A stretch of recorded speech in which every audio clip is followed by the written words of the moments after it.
கொள்ளிடம் கூட்டு குடிநீர் குழாயில் உடைப்பால் வீணாகும் குடிதண்ணீர் கண்டு கொள்ளாத அதிகாரிகளால் பொதுமக்கள் அவதி. அரியலூர் மாவட்டம் ஜெயங்கொண்டம் அருகே சிலால் வானதிரையான் பட்டினம் செல்லும் சாலையில் உடையார் பாளையம் பகுதிக்கு குடிநீர் குழாய் மூலம் கொள்ளிடம் கூட்டு குடிநீர் செல்கிறது. சிலால் கடைவீதியில் இருந்து வானதிரையான் பட்டினம் செல்லும் வளைவு வரை இந்த குடிநீர் குழாய்களில் 10 இடங்கள் உடைப்பட்டு ஏற்பட்ட சாலையில் கடந்த 4 மாதங்களாக வீணாக குடிநீர் ஓடிக்கொண்டிருக்கிறது. இதுகுறித்து சம்பந்தப்பட்ட அதிகாரியிடம் பலமுறை புகார் தெரிவித்தும் எந்த நடவடிக்கையும் எடுக்கவில்லை என அப்பகுதி மக்கள் குற்றம் சாட்டுகின்றனர்.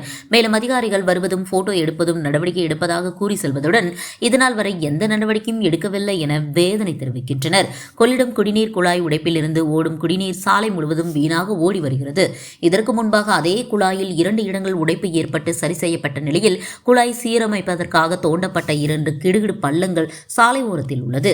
இதனால் படியாக வரும் வாகன ஓட்டிகளும் பள்ளி செல்லும் குழந்தைகளும் விழுந்து அடிபட்ட காயம் ஏற்பட்ட சம்பவமும் நடந்துள்ளது. இந்நிலையில் அப்பகுதி மக்கள் கொள்ளிடம் கூட்டு குடிநீர் குழாயை சுமார் 500 மீட்டர் தூரம் வரை புதிதாக குழாய் அமைத்து சீரமைத்து குடிநீரை பாதுகாக்க வேண்டும். மேலும் ஏற்கனவே தோண்டப்பட்ட 2 பள்ளங்களையும் மூடி சாலையை செப்பனிட வேண்டும். மேலும் சிலால் பகுதியில் பொதுமக்களுக்கு குடிநீர் தட்டுப்பாடின்றி வழங்க நடவடிக்கை எடுக்க வேண்டும் என அப்பகுதி மக்கள் கோரிக்கை விடுத்துள்ளனர். அரியலூர் மாவட்ட தலைமை செய்தியாளர் SP ராஜா, செய்தி வாசிப்பாளர் ஆனந்தி.